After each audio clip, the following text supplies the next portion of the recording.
réveillez-vous.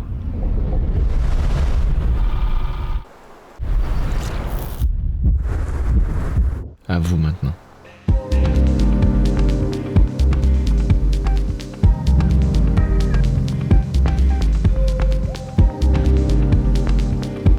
L'histoire commence dans un petit village d'Ukraine où un enfant prénommé Constantin, frêle et souffrant, menait une vie bien différente des autres enfants de son âge.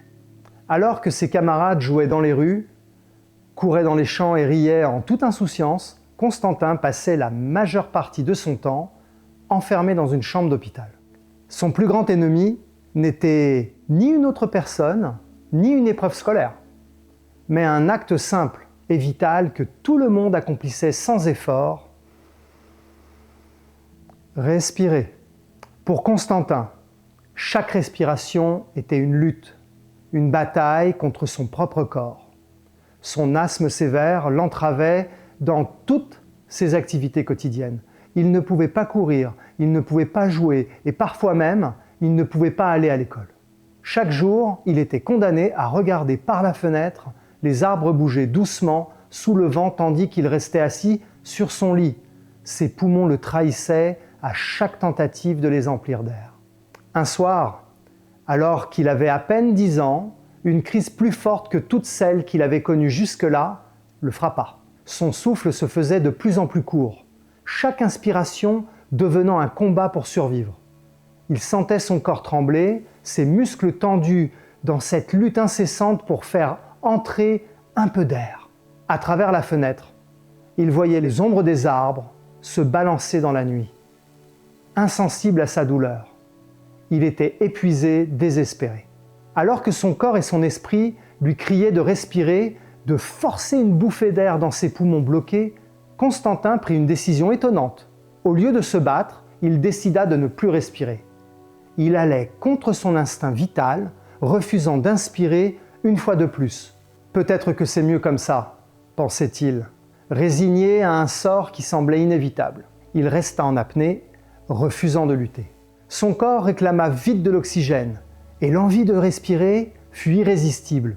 Mais lorsqu'il reprit finalement une inspiration, quelque chose d'incroyable se produisit. La douleur dans sa poitrine s'était apaisée, sa respiration était un peu moins laborieuse.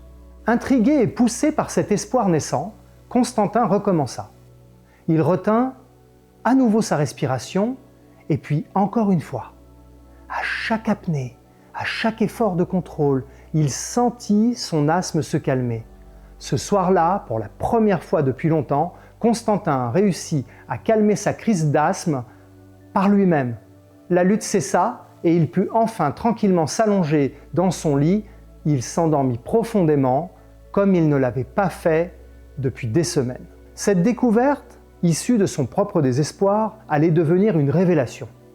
Ce jeune garçon, qui avait passé tant d'années à se sentir enfermé dans son propre corps, comprit quelque chose de crucial. Les asthmatiques respiraient trop. Il réalisa que ces crises étaient provoquées non pas par un manque d'oxygène, mais par une légère hyperventilation permanente. Au lieu de forcer son corps à respirer plus, la solution était de respirer moins, de façon plus contrôlée. C'est ainsi que le chemin de Constantin Boteico, enfant asthmatique désespéré, commença à prendre une autre tournure. Ce qu'il avait découvert cette nuit-là, il allait le transformer en une méthode révolutionnaire, la méthode Buteyko. À travers des années de recherche, d'expérimentation et de pratique, il développa une série de techniques de respiration permettant de rééduquer le corps, en apprenant à respirer moins et plus efficacement. Devenu médecin, puis professeur de renommée internationale, Constantin Buteyko allait consacrer sa vie à aider d'autres personnes à reprendre le contrôle de leur respiration.